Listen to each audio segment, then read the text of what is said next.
Okay, how to not get rear-ended. If you're anything like me, you're probably paranoid about getting rear-ended. It's scary, man.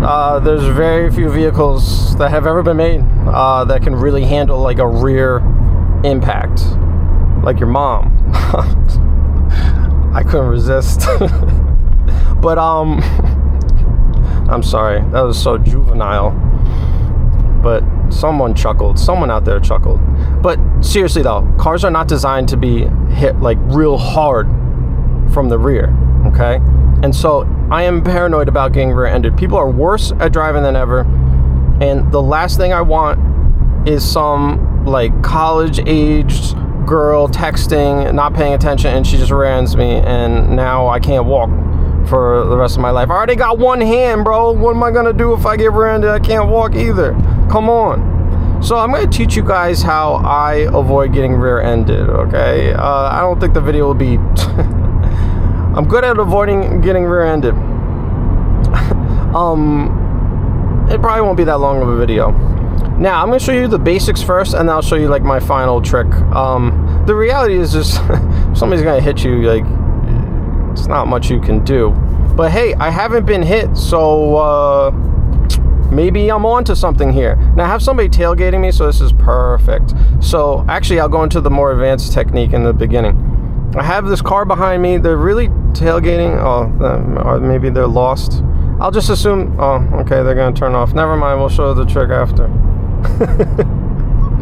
All right, and of course we're not hitting any red lights. So of course the seas are parted for us today.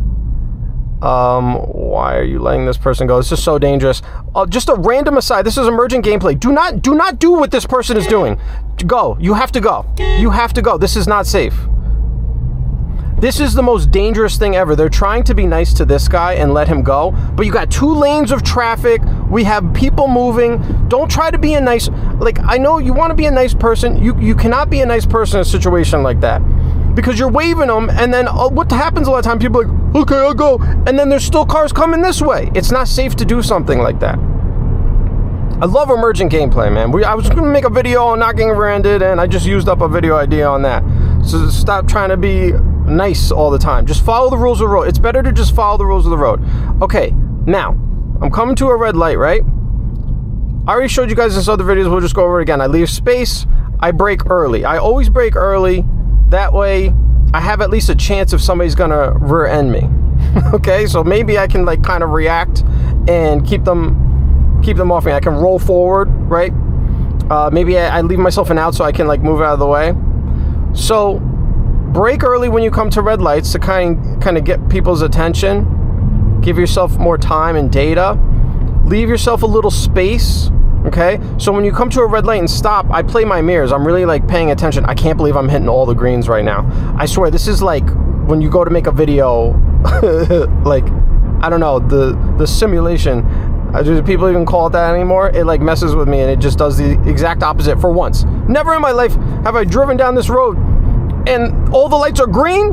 Unbelievable. So when you get to the red light, leave yourself space. Okay, play your mirrors. I play my mirrors. At least if you can see it coming, if somebody's gonna rear-end you, at least if you see it coming, you have a chance, right? If you're just sitting there like not paying attention, then there's nothing you can do. Here's the last thing. Here's the thing. It's not as obvious. Okay. What I do when I'm in a scenario where like this is 2-lane road, so I can move out of the way if needed. If I get someone behind me, and I feel like there's a high risk that they could tailgate me, so they're just on their phone. Like I see them doing this, okay, they're distracted. They're following way too close. They're too aggressive. I'm like, oh boy, this is not good. Particularly the drivers that are not like paying attention. But this goes for all of them. What I start to do is what I drive cringe. So let me explain driving cringe. Okay? The trick with driving cringe is we wanna get the full. Look at this. I'm worried. This idiot might come over and hit me. Why is this person driving so slow? Maybe this person will tailgate me. What I mean by driving cringe is we need to drive in a way that gets the attention of the person behind us that we have identified as a potential problem. They're tailgating, they're looking up and down, they're not paying attention, they're just la la la la la, right? We've identified a vehicle and we need to get their attention. That's the best way to avoid the rear ending, is you want to attract their attention away from the phone, away from just looking around. But you don't want to induce road rage. So it's like, here's what you wouldn't do. You got somebody not paying attention, don't slam on the brakes. Don't brake check them, because here we go. We got some fast movers coming up. This is perfect timing. Here we go. Now we're getting something. We want to get their attention without inducing road rage. And so we drive cringe. The way you drive cringe is you drive in a way that will not induce road rage, but will kind of annoy the person a bit and make them feel like, I gotta get like, this guy's an idiot. Like, I gotta get around him. See how I'm leaving myself space? Okay, we're at a red light finally. So I'm leaving myself a little cushion and I'm waiting. Now I'm playing my mirror to make sure this person behind me stops. They stopped. So if the light wasn't green, then I'll inch forward a little bit, but I have a little bit of an out. At least I have something, you know? At least I have something. Now here's how you drive cringe. Fortunately, we don't have somebody tailgating us. But what you want to do is you want to drive a little off. So when a light turns green, when you're driving in the flow of traffic, what I do is I drive just a little bit slower than normal. I still go the speed limit. Okay? You essentially drive like someone who has no hustle, who is a Sunday driver who has like nowhere to be. So it's not like you're trying to induce road rage. So the person behind you would be like, okay, this person just like not in a hurry. They're not trying to piss me off. They're just like not in a hurry. But in reality, it's like, no, I am trying to get your attention. I want you to be annoyed by me. So we got a red light. I'm going to show you how I would drive cringe. I'm going to assume the person behind me is kind of like really tailgating, or again, we've identified them as like a threat. Okay, so what I'm going to do is when the light turns green, here we go. I'm going to start a little late, just a little, okay, now we go. I'm not sleeping at the light to the point where they have to honk, but I'm just a little off. I'm a little slower. So that already is going to attract their attention. They're going to be like, oh, come on, like, why aren't you driving like really fast? So, like, they're getting annoyed. The next thing I'm going to do is I'm going to accelerate just a little slower. See, I'm leaving extra room. I'm leaving a little more extra room than like I normally would. Already, this person was not even tailgating me before, but already I can see they're getting a little antsy. Like can you see he got his hand on his mouth? He moved his hand up to his mouth. He's like getting a little frustrated by me. He's like, there's something off with this car. You see, most people don't drive cringe. They're just driving in a hurry. So they're just like driving right into the car in front of them. Everybody's in a rush, right? Everybody's always in a rush. And that's what the tailgaters like. I'm not making this turn. Drive cringe. You drive just a little slower, so you're not going to induce road rage. You're just going to make them feel like, what is wrong with this person? And like this person behind me, when you drive just like a little off in a way that doesn't induce road rage, you get them focused. You get them focused on you. They're like, what's off with this person? Oh, this person's so frustrating. I need to get around them. And they will stop looking at their phone. See, when you brake early, right? You accelerate slowly, so they're going to drive nice and cringe. Shifting slow. I'm going slow. I'm just going slow. I'm not being I'm not trying to induce your road rage. I'm just going slow. Taking my time. When you do this,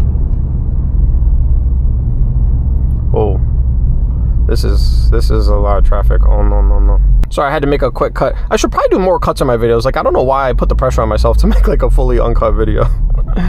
But okay, here's the most important thing I found in the psychology behind it when you drive cringe.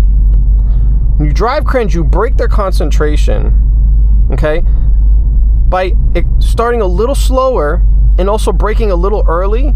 They notice that you're driving a little differently, and by braking a little early, they will hopefully, by all these factors combined, right, like starting a little slower, accelerating a little slower, doing everything like a little slower and more relaxed, they're almost gonna like subconsciously be forced to pay attention to you more, because they know that you're not driving like everybody else, so you're not braking really late. So they know, oh, okay, this car might brake like really early. So I kind of have to pay attention. I can't really be on my phone right now because this idiot is like going slow and it looks like they have no idea where they're going, and maybe they're just going to turn randomly like this person. You know? That's the power of driving cringe. You break the concentration. Yo, there's all sorts of stuff happening right now. You break the concentration of the driver behind you. And by breaking the concentration, you're taking them away from the phone. You're taking them away from whatever it is that is going to cause them to rear-end you. Because generally speaking, people are going to rear-end you because they weren't paying attention. That's like most people are not going to be like this right now, and then like I'm focusing, I'm just going to drive right into this car. Like it's usually not going to be what happens. It's usually going to be that they were distracted in some way. So by driving cringe, you'll get their attention. Okay. All right. Let's just review real quick. I hope this was definitely a somewhat chaotic video, more chaotic than normal. So I hope you guys enjoy it. I hope I got the point across in a succinct manner. But this is how I make the videos, guys. I just make them. I like it this way. It's more fun than having like some like really detailed like step-by-step script. It's more fun to just do it emergent. But if you don't like it that way, let me know. I can always change it up. Brake early, leave yourself space, play your mirrors when you're stopped so you can at least maybe see the rear ending coming. Okay? And then if you identify a problem vehicle, start driving cringe. Start driving cringe. It works. Again, how well does it work? I don't know. All I know is that I have noticed times where I've had like an idiot driver behind me, like looking down at the phone, and I start driving cringe, and they just stop looking at the phone. They can't help it. They just get so frustrated by me. But the key is that they also don't road rage, and they're not like annoyed by me. They're just annoyed. So they're like, oh, I got to get around, and then everything's all good. Again, don't like brake check. Don't drive like super under the speed limit. Okay?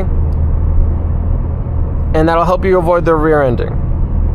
Alright, that's all I got for now. I'll see you guys in the next video.